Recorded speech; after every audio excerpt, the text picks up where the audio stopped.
Welcome back to Pirate Talk Radio, a podcast about Sea of Thieves, a game that makes me wonder what's worse, my current personal life drama or the fact that issues they are having I called out months ago, and yet here we are. Seriously? Really? A seasonal delay already with the new fucking structure. Wow. I said no matter how many times you change what is called your season, your update cadence, whatever it is, the development process is still in place and you can't do these monthly updates at any sort of quality. Now, the overall game health has been increasing as we can definitely see, but for 7 years, they've done the exact same thing. The exact same thing. They just changed the name of it. And they say some nice, wonderful things, and, well, we get the exact same result. At least their reasoning this time was good, as they're using insider feedback to gauge if the update is ready, or what. At least they're using something other than, well, we just didn't execute. We'll talk about that a little bit later in this, but this episode is going to be dedicated mostly to the large survey results that we just got and how I think they paint a better than average look at the game, but definitely still shows some room for improvement. And I think Rare's approach to these particular survey results are not exactly the right mindset. So we'll get into that for most of this episode. Well, that's enough for the cold open. Hit the music.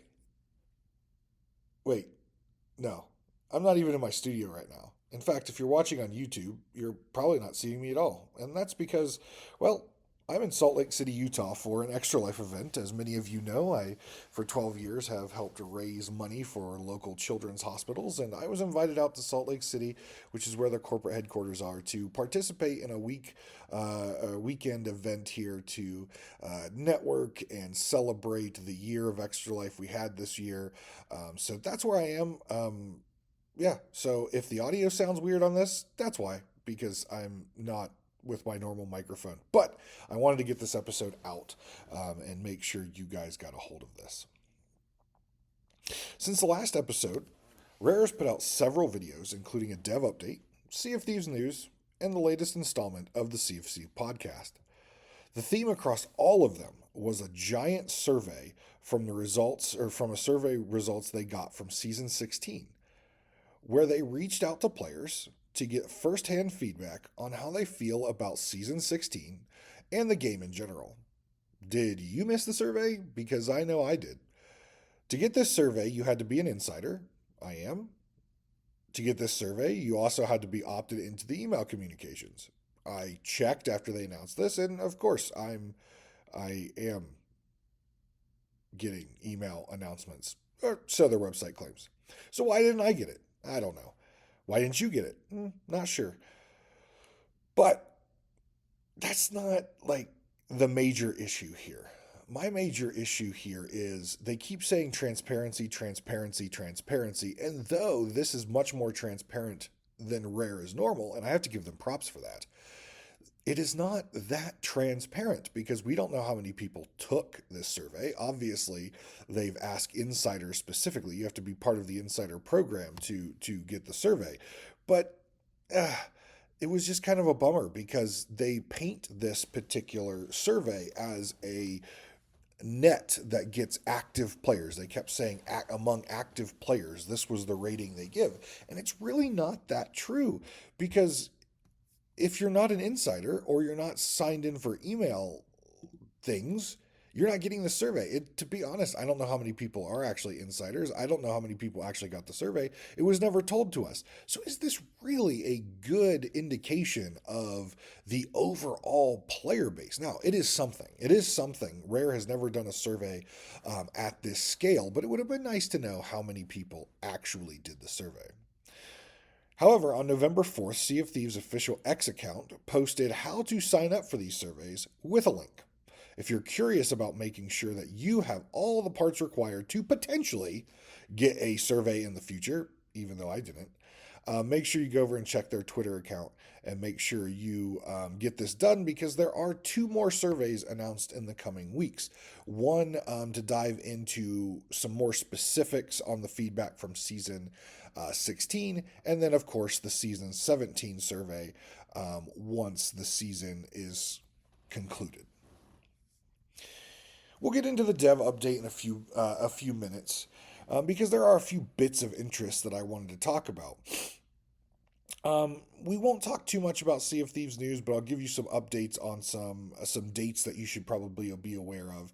But I wanted to spend a good chunk of this going over those survey results, how they were presented to us by Rare, both in an article written by Christina from the community team and also their discussion on the official Sea of Thieves podcast. First, I wanted to call out where the first question they dove into was where players' allegiances lie, either to the Reaper's Bones or to Athena's Fortune. Now, without having access to the survey, not taking the survey myself, even though I met the requirements, I didn't receive it, I don't know what context in the overall survey that this question or series of questions was about. However, since this is reviewing a Reaper season, Rare is trying to, in their words, again, they're not saying they're manipulating, but in their words, based on their feedback from these questions, they are utilizing this particular opening question to justify some of the results. And I don't think that's the right way to do it. Yes, this was a Reaper focused season, but it wasn't a PvP focused season. There were new voyages, there were a whole bunch of new cool little tools and stuff that were introduced, and there were voyages. And personally, I believe if content is good, it doesn't matter where people's allegiances are. They will enjoy the content. Though some people may engage in it slightly less due to it being focused on one side or another, I don't believe it's closely aligned to what allegiances there are. There are commendations for them to get done. There are things to check off the box. There are things to do. So I don't believe having those particular results really made a difference. I don't know because I don't have the raw data. I don't know how the question was posed, but it really felt like they were trying to use these particular numbers to justify some of the lower than expected ratings, which, in my opinion, I personally thought some of these ratings were higher than I would have expected them to be. But again, Rare has their own kind of spin on some of this stuff, which we will dive into. As far as the numbers for the allegiances, Athena rated in at 64% of players are aligned with Athena, and 36% of players are aligned with Reapers. Now, this is kind of weird because there's more than just two trading companies. Yes, these two trading companies kind of reflect the good and the evil in this game, but there are more companies. So to say that you ally with these, I personally couldn't ally with either of these. I don't really lean myself towards the Reaper's Bones or Athena's Fortune. I'm an Order of Souls person. That's kind of where I want to be and what I like to do. That's kind of the lore and the background of what I like. And so I'm not quite sure why they just picked these two. Again, I feel like there's behind the scenes, they're trying to get some sort of justification on some of the feedback. Also, as I go through my thoughts on these scores, I'm going to ignore this particular stat line of 64% Athena, 36% Reaper. And though I think this is interesting, it doesn't make sense in my mind to dwell on this whatsoever, and we should just look at the ratings as they are, players engaging with the game. So before we dive into the specifics of the Season 16 survey, I wanted to do a quick reminder on what were the key features of this season. We had two new Reaper voyages, one where you had to raise a totem and you got some of the Reaper urns and things like that, and the other where you dug up your little Reaper skelly bones boys, and they dug up an empty Reaper's bone chest. We did a ritual, they dove in, and you had a sealed Reaper bone chest. You had the new Reaper loot, the urns and things like that. You were able to open Reaper chests and make a small Skelly crew or army on an island. You had the Skelly helpers on island with Skelly AI that were able to help you read maps, dig treasure, carry things for you, and even fight alongside you. Along with, if your Reaper Bones chest was opened on your ship, you had the ability to have skeletons defend your ship for you or fight for you if a boarder got on board. Players rated the overall score of Season 16 a 6.1. Now, because there is no details here, I'm going to assume these scores are out of 10, unless it's otherwise stated, because there are a few of these scores that are not out of 10 and they were stated. Both in the article written on Sea of Thieves website and the Sea of Thieves podcast, Rare called this a good score. I personally beg to differ. It's barely above 50%. If this was the score you got on a school assignment, it would be a 61% or a D, which is just slightly above a failing grade. I would more accurately say that this is a score that's representative of the frustration players have had with the game over the past 7 years. If you're saying 61% of players liked this season and calling that good, you are also saying that 39% of players didn't like this, and that's also good. That's more than a third of players that didn't like the season. I mean, it's climbing towards 50% that didn't like the season. That is not a good score, and there's nothing you can say to justify it to make me believe that 61% is a good score. In the article on the podcast, Christina tries to break down the 61% in smaller groups to make the overall score feel better. But at the end of the day, it's just justification that they're still struggling with being honest with themselves. And though at times during the podcast they admit to flaws and felt some scores should have been lower in their opinion, and they want to do better, we have heard this song and dance so many times before. It doesn't get better. Some things may improve, but the team fails to bring the whole game up, focusing on specific areas and letting others break and degrade. We continue to break down scores. So, as we continue to break down scores, please do not at any time look at we don't get the total number of surveys that were turned in, ever. So it's hard for me to analyze and really justify what that 61% means. Was it 100 players? Was it 1,000 players? Was it 30,000 players? According to their website, they have what? Millions of players. How many players actually turn this in? They keep claiming active. Well, their website doesn't give you a list of active players. You go to Steam stats, you go to PlayStation stats. Again, Xbox being the primary place where people play. I can tell you right now, we probably didn't get 10,000 results, 20,000 results because, well, frankly, I don't think there's that many players playing actively right now. So I'm curious of how many players actually turn this in, and we never know. Christina mentions how this is supposed to be a more transparent form of communication to their players and from their players, as they promised at the Community Direct earlier this year. I will agree that this is more transparency than we've ever seen from Rare. It is not being fully transparent to a point we can gauge how many players this 61% actually is and how active players total there are to get a better picture of how many actual people took the survey and what that means. Is this data being hid for some reason? Probably. But this just gives us an incomplete picture and only allows us to speculate instead of actually analyzing the survey. It's the real story behind the numbers. But you know who doesn't have just a slightly above average grade? The glorious and notorious patrons that support this show. And I want to give them a shout out as I do every episode. So thank you very much to Jeff, Captain Chunky, L Cute, I Geffis, Big Bad Pad, and you guys are so amazing. Even with my inconsistencies and challenges I've had over this past year, you guys have been right there, strong and true, and I appreciate it very much. Thank you all for your continued support.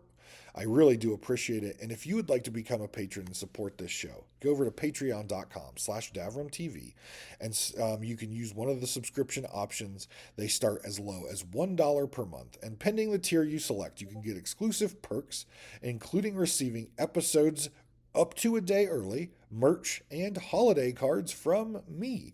So lots of cool perks over there if you have a couple bucks. I know things right now in the world economy is not great, so I really appreciate those guys who are still supporting each and every month. And if you would like to join that crew starting at $1 a month, patreon.com/DavramTV. All right, back to the survey. The top features of this season were the Skelly Helpers and the unsealable Reaper chests. I can't disagree with this at all. The addition of Skelly Helpers on islands made the world feel more alive. They were extremely useful. And though I was skeptical of the unsealable Reaper chests and the Skelly Helpers, after playing with them, I absolutely loved them. Continuing from the Skelly Helpers to the NPCs on your ship, it made the game feel more alive. The Reaper chest allowed you to feel like you had a little pirate army on the island, and it helped you feel like you had a big crew on your ship, even though you only were on a sloop. So I can't disagree with this more. I agree. I think those were the two top features of this season, and I hope to see how those things expand and get better with more AI tooling and more things that they could do with that in the future. The voyages, however, I will say that I thought they were cool the first time I played them. My sentiment, I think, goes along with the player sentiment that they reported in the survey, which they were fine, but the answers revealed that players didn't want to engage with them after like one or two times. They just were kind of like, I don't want to engage with this. Now, Rare kind of pawned this off of they could have done better. They could have maybe changed some stuff, made some explanation, but to call this fine, it's not really that fine. The entire purpose of Sea of Thieves is a gaming loop, just like minigames. If something doesn't have a good loop, it's not fine. No, not all players like things, and each player finds their own favorite loops to play. But clearly, this was a main feature, and the players have no desire to engage with this again, including myself. The loop didn't have a chance from the beginning. That's not fine. That was a mistake. Personally, the voyage where you raise the totem and fall, when you raise the totem, I have this no desire to play that again. It wasn't enjoyable. It wasn't fun. The accommodations were poorly designed. But the voyage where you make a Reaper chest that you could use, or that you could turn in and get your credit for the asinine commendation for Reaper chests, I've looped that many times. Usually every time the first thing I do when I log in is do this, so I can have a little Skelly army with me. It's got a great reward, and it plays towards that commendation, which, again, I have my own opinions about that commendation and how many Reaper chests I've handed in over 7 years, even though they're not being tracked here. I really think Rare is trying to lie to themselves when going over this survey to try to give themselves hope that they just keep continuing to screw the whole pooch in every single update. Just be honest with yourselves. Be honest with us, the players. You're struggling and you have no idea how to put the wheels back on the car, no matter how many times you change it from monthly update to seasonal update to whatever you want to call it, and changing from quality to tools and not all these different things you keep changing to. At the end of the day, the wheels have fallen off the car and you're not 100% sure how to put them back on. I've said multiple times on this show, they need to do a better job in-game explaining new features and the story. The survey reported that players had confusion around the Cannon of Rage and the Skelly Friends. Though the Skelly Friends were a highlight, the fact that players were confused about these features means Rare did not do a very good job to communicate anywhere in the game in a way that players understood how to interact with these things, but they lean still on their continued failing approach of discovery content that you have to go out and figure out yourself. And though I get some players enjoy that, I don't know what I'm going to find. Oh, look, there's a hand coming out of the ground and I can dig it up. What does this do? And they like that discovery. It's a new generation of players out there. And to be quite frank, there's a lot of players, I would say the majority of players out there, that want everything spoon fed to them. And they don't want to go out and put puzzle pieces together. And yes, sometimes putting puzzle pieces together in Sea of Thieves is what makes Sea of Thieves great. But there has to be a guiding hand, and Rare's just not doing a good job and hasn't done a good job of that guiding hand to show players what they need to engage with, what's new, what's a key feature. Because ultimately, when you log into the game and you get that preview of the season or whatever, it's skippable. And how many players just, we want to play, so we want to jump in the game? You need to be able to make these features and these call outs from both storyline to new tools in the game. You need to make those things called out and not skippable. I mean, Destiny 2 does it all the time, and I hate to compare Rare to Destiny 2 on and on, but they're a live service game. They both have story, they both have PvP, they both have PvE, but Destiny does it far, far better. And no matter how many times Rare tries to take things from World of Warcraft and from Destiny, like this seasonal act structure, they're just not executing it at anywhere the level that those areas are doing. Now, they are bigger studios than Rare. However, if you want to do this stuff, it has proven success. You just have to do it at your pace and in your way. And I feel like they're trying to copycat and make it into their system, but it's never going to be their system because they're not those development companies. I think this seasonal act structure has some legs. I think it's going to go far. I like the new UI, but at the end of the day, if you're not communicating the new content and the new story and the new things to players, it's just going to fall flat every single time. Rare did say they were going to take this feedback on the confusion, and they're going to take it into consideration with the future seasonal UI updates. In general, the UI, as I've mentioned many times, and as Rare mentioned themselves on the Sea of Thieves podcast, is not that great. Now, I called it a train crash. I think Mike Chapman said it's a little hard to navigate. I think Drew said you're digging into all these things and you can't find what you're looking for. You can't remember what season or whatever something came out, and they're absolutely correct. They said it was hard to navigate, and they admitted it themselves in the podcast. The seasonal UI, on the other hand, is clearly labeled and easy to follow. They really need to stop adding more UI tabs and features and go back to the whiteboard on the whole thing and make it cleaner, make it simpler, and make it easier for people to find what they're looking for. The seasonal UI feel has a good feel. How do you take that and you put it across all of the different the different like build drats and all the previous season stuff? How do you take the win that you got in the seasonal UI and roll it out across the rest of the commendations to clean that up and make it simpler? Personally, if you are tired of looking through all of these ridiculous menus, I would go check out FuzzyBond, who has taken upon himself to create a third-party website using the Sea of Thieves API to create an easily accessible, searchable, and usable tool to track the progress of your commendations. It is still in development, but what he has released now is really, really good and destroys what Rare has taken 7 years to build. You can go check him out on Twitch or Twitter if you're interested in more details, and that's FuzzyBond, Phuzzybond. Check him out. He's got some cool stuff going on. Next up, game health. Now, I don't know about you, but I'm going to guess that this one hit me and said, this is going to be a garbage can. And Drew Stevens mentioned on the podcast that he also expected the scores to be pretty low here.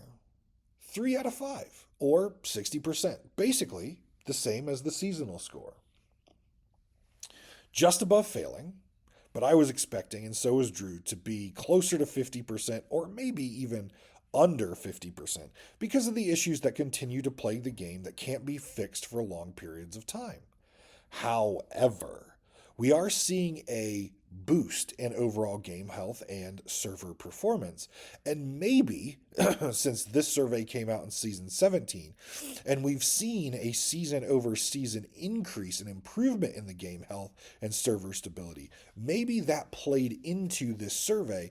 And instead of it being 50% or below, players like, hey, we've had 2 seasons now. We're moving in the right direction. Things are getting better. There might be things in these seasons we don't like, but the game health is improving, and thus maybe scored this at a slightly higher rate than Drew and I both expected. Drew has talked at length about the game health, and I think his overall team is doing a good job slowly bringing the health of the game up without introducing some long term bugs like they've done in the past. We need to see this continue, however. With the major combat changings hitting, they're actually in the game now, with gun swap speed, and seeing a deeper degradation recently in hit registration. This could be a nightmare. Now, the degradation in hit registration seems primarily when players are in the water, so it's not like the degradation we've saw in the past, but we're making combat changes, and every single time they've tried to balance guns or make major combat changes, they've brought hit registration to an all new bad level. It could be worse. In typical Rare fashion, a change to something with the guns or the sword, then all of a sudden the pineapples become nuclear hand grenades capable of detonating an explosion the size of a black powder barrel when they're eaten. You know it to be true. Rare tries to make a change, and it breaks something completely and utterly not related to that change.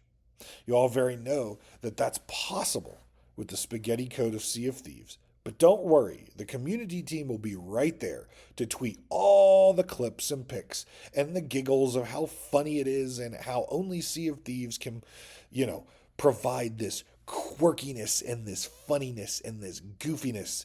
That's what makes the game good. Piss off. You're a bullshit team and you're bad at your jobs. Another 3 out of 5 or a 60% grade is a ratings that players feel that Rare is listening to players. I see bits and pieces of Rare listening to players, but I feel like they are so far behind where they need to be, and they're trying to shift the game from what they want and how they want to develop it to a game that players want. And this is a conflict, and I really feel in the heart of Rare, this is a conflict. Mike Chapman, in several podcasts ago, mentioned that for most of their development time, they have focused on what they wanted to do, not what players wanted. And they're just like, well, if we execute what we want and we want this game to do what we want it to do, the players will like it. We're giving them a great experience. But they're learning that that is not the case, and players are thinking differently about their game than they are. Now, they're trying to do some of this stuff, I feel, but they're not there yet. And I really feel there's an old guard at Rare that is still not liking this. Well, let's work on some things the players want and not just what we want. I'm not surprised by a 3 out of 5 rating on this. But what I am surprised about is that Christina began listing features either out or coming out, which she claims is what players have been asking for, as to tell players to, well, fuck off. We are listening to you. Rate us higher. It's been over 7 years, Christina, of players screaming about things like hit registration, food registration, player toxicity, ships randomly flying off into space, flipping upside down and are unrecoverable, weapon balance, black screen, beard errors, game performance and stability, the water somehow randomly draining out of Sea of Thieves. So many things players have complained about for 7 years. You giving us little breadcrumbs right now? Fuck off. It has nothing to do with this rating. We are rating you because you don't, in all honesty, listen to players and provide them fixes to the things that really mean something to them. I don't care about the FOV and I don't care about quick weapon speeds. Yes, those are important for some. for some players, but the larger subset of players, sure, we'll use them. We will tweak with them. We will figure out what works for best. But I can tell you what, if you fix that food would actually be eaten when it shows it's being eaten, players just randomly like yelling awful things or typing awful things and not being banned, shooting a skeleton, getting a hit marker and it not dying, or a player, weapon balancing, black screens, beard errors, game performances, stability, the water randomly draining out, water desync, all these things. We've been eating little bits of lettuce like a rabbit for the past 7 years, and you just gave us a baby carrot, a tiny, insignificant baby carrot, and are saying, see, we're feeding you good now. No, I'm sorry. You have a lot more to do to listen to player feedback than just giving us a few little tidbits and morsels. You have to do better as a community team to be transparent, communicate things that players are saying and wanting to the developers, and stand in the room and push them on this stuff. You cannot come out and say, look, we're giving you things because we've played 7 years not getting the things we want and the things that we need. So don't give me this bullshit. This is your positive community bullshit that we see throughout this entire survey and throughout so many posts on social media. Be real with yourselves and be real with players because you haven't done that for 7 years. Mike had an interesting take on this next piece. The next item that they brought up in the survey results, both on the article and on the podcast, were a list of the 5 top features players want to see in the game. And Mike had some interesting thoughts on this. Number 1, new world regions and locations. More narrative content. See, Mike, I told you. See, you can't just have breadcrumbs. You have to have players trust. You need narrative content that players know what to do and where to go. New ship types. People have been wanting this for a long time. People have been wanting new regions and areas for a long time. They got the roar, but most people don't even like the roar. Like, I like it. I think it's cool, but you don't see me spending all my days in it. New world events, we've seen those with the Reaper fortresses, which are really cool. And new sandbox tools and mechanics. We saw that in Season 16 with the Skelly guys, the Cannons of Rage. We've got the Reaper rowboats back. Like, there's definitely been some movement on that. But Mike said he was pleased to see some of these things and these themes, which have been asked for players for a long time, that are still in their top 5, even after not doing all of them or doing the things that they want. And though he didn't give specifics, he alluded to some features currently in development which could bring one or several of these top features to the game in the coming months or years. What do I learn from this? Ice Zone confirmed, everyone. Captain Falcor is right. Before I close out talking about this survey, I just want to say I'm proud of Rare for doing this survey, and though not as transparent as I want, they were more transparent than in the past, and they did discuss these results in the podcast and in the article, and they talked about some of the things they're planning to bring to the game to address some of these important player feedback items to make sure that in future they can see the scores go up, right? Companies always want number go up, usually referring to profits, but when it comes to a video game, you want player happiness to go up, players sitting there longer and playing your game, which means they're probably going to spend money on your Emporium and things like that. They do plan to have more of these surveys in the future. We'll see. Obviously, their consistency with the podcast right now has been pretty good, so we'll see how they do here. We've got a community direct coming up in the early part of next year, so we will see how consistent they are with these surveys, and I hope they get them out to more and more people. Like, I just wish they would just turn it loose. In fact, I would put it in the game. I would make it a feature in the game that you can compensate people for. Incentivize the players with maybe a handful of ancient coins for their time, enough to buy a gun skin or something. Show some good faith to players and reward them for taking their time and taking your survey. And if it's in the game, you'll get a lot more responses from across all pirates on all different platforms. not just prominently PC, which is what they mentioned these results came from in the podcast. Just put it in the again. I was talking about the UI earlier. This could be easily added to the seasonal tab at the bottom, or a interaction with an Xbox controller or whatever, and you don't even like have to type stuff in necessarily. Just select from options. Even though Xbox has the ability to type things in, players don't have to. It can be optional. But you'll get a lot more feedback from players if you open it up and put it in the UI to allow PlayStation players, PC players, and Xbox players to do this, and toss them a few ancient coins while you're at it, so it feels good and they're incentivized to take their time away and actually complete the survey. So, we've talked about the survey. So, what's coming up? Well, we have Twitch drops from November 14th through the 21st. This is for all people streaming Sea of Thieves. So they did announce that it's not just going to be partners, this is for everyone. There are two free emotes, one currently in the store right now. It's the Hear No Evil emote. It's free in the Emporium. And if you're an Xbox Ultimate subscriber, you can also get a free emote there until January 3rd. You have to go there, claim it, get the code, and then type it into Microsoft's Redeem store.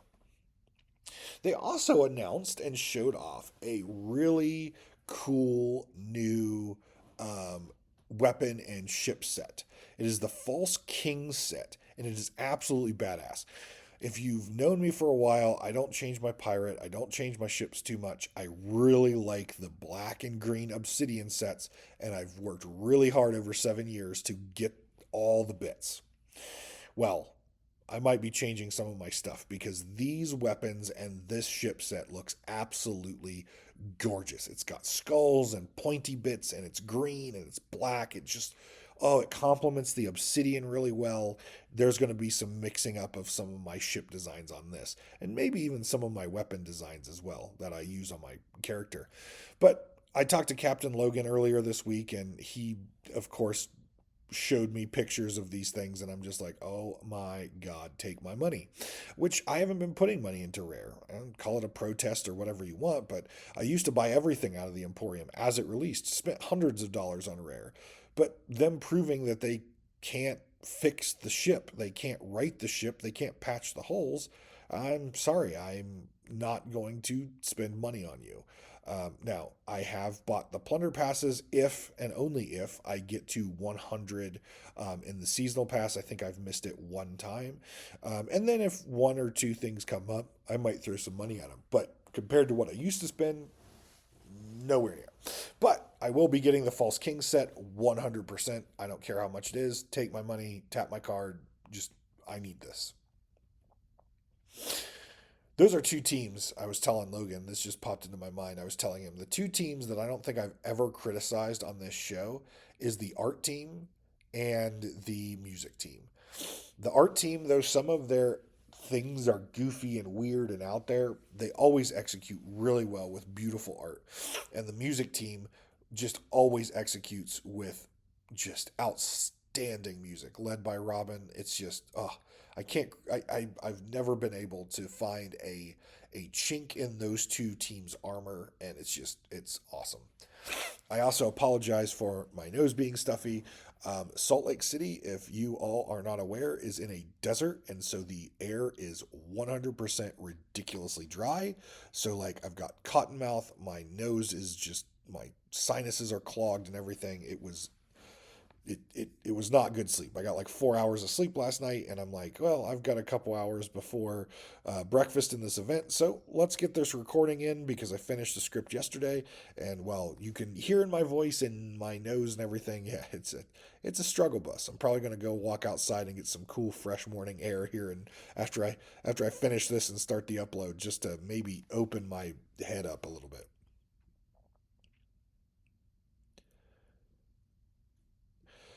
So the next bit of news, and what I kind of alluded at being disappointed in in the top, is season 17 is being extended until December. That's right. That's right. After the struggles of keeping their update schedules for 7 years and changing the update cadence and changing the update cadence again and failing to meet their deadlines and changing the update cadence again and changing what it's called, and 7 years of just the same thing, we have landed on a new cadence, which should fix this, right? Nope. Drew announced in the dev update that the development and insider testing for Season 18 is far behind, or not far, but it is behind schedule, and the code isn't clean. And though I appreciate companies holding an update that is not ready, my question is why? You've redesigned these update cadences so many times. You've had the time to move your teams around and figure this out. You've pulled back how much you are developing each season and each act. You shifted to this new cadence, and still you can't get things clean and out on time. I'm beginning to truly think that Rare is never going to find their rhythm and deliver consistent, clean content and clean, bug-free updates. At least part of this push was due to insider testing, and that is okay by me.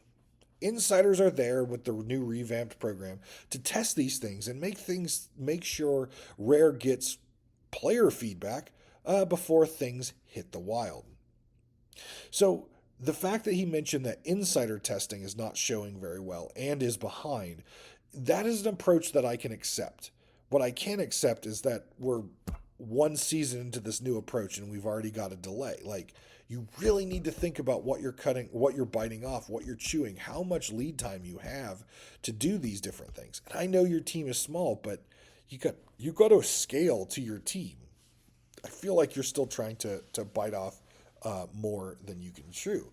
But this mention of the insiders program and testing shows that their new approach to working with the insiders, listening closely to the insiders, it's working, and that's a good thing for the game.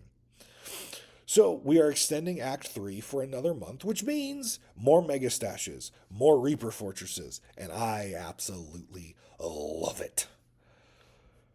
But we did get a November update, the extension of Season 17, and here are some notable changes that we got. Weapon switching. So this is the faster weapon switch, and I haven't got to play this, I'll be completely honest. A lot of things going on in my personal life right now. I haven't picked up the game in about 2 weeks, but I'm looking forward to playing with this and testing it out for myself. But it's this one is a hard one for me to understand until I actually get my mitts on it, because I really feel like this benefits PvP players, and it's going to make the game back to the days of the double gun meta, where PvE players or players who don't actively search PvP, they're not going to have a good time. Now, Drew did mention that he feels that this change will be a positive change for even players who don't engage in PvP. Yeah, that's great, but PvP's out there, and when you get double gunned and you can't even respond to that, it's not a good feeling. And they've went through years of that and complaints about it and players leaving because of it in droves. We'll see. I do want to play it before I give my final nail in the coffin on this discussion, but I'm just not. I'm glad they're doing something. I'm just not sure if this was the correct thing. Drew did mention in the dev updates this was going to be the last time they were looking into weapons for a while. He wants these changes to settle in, and he wants the meta to be shaken up and redone, and see where guns land before guns and swords land, combat in general lands, before they go back and revisit combat and weapons again. Players still, he admitted, still want changes to the sword and the blunderbuss, but he doesn't want to make changes to that until we see the effects of the quicker, cleaner weapon switching. Drew mentioned the Ferryman load black screen improvements have came in. Now, I've heard them say this before, and they haven't, so we will see if this is the case, but I know my crew experiences these a lot, and they're very frustrating. They have made some adjustments to hit registration, specifically for players which are swimming, and I've seen a couple videos recently where there's a player swimming and it's like they're freaking Superman. Bullets are just bouncing off of them. So I'm glad they made some adjustments here. He also wanted to make mention that they are still currently working on hacking and security, which is an ongoing thing that they're committed to. He said they have addressed the teleport hacks which are currently happening, and they've put a new level of service hardening in their servers to stop this in the future. So a higher level detection and hardening to prevent these teleport hacks in the future. End of the day, hackers are going to hack, and cheaters are going to cheat, and toxic players are going to be toxic. You'll never rid it forever. But seeing them take these steps in order to harden their services, as it is in an IT term, to prevent these, stop these, and hopefully frustrate the people who are doing these hacking, to at least minimize it. Now, I haven't done Hourglass in a long time, which is where I understand a lot of this hacking has occurred. But based on the feedback that I see from players about hackers on the internet, on Reddit, and the forums and stuff like that, I may go dive back into Hourglass because I would like to play that. I think it's a fun thing, but they need to get their MMR situated. So I'm hoping once they retouch Hourglass in the future, I'm hoping that's an opportunity for me to get back in there and play it against players of my skill, not players who are just going to slam my head against a wall and kill me instantaneously. Well, I think that's most of everything that was done since the last episode. So I think that concludes our episode. Again, I apologize for the audio. If you watch this on YouTube, I apologize that you're probably seeing a video of my one of my most recent streams with this on the over top of it.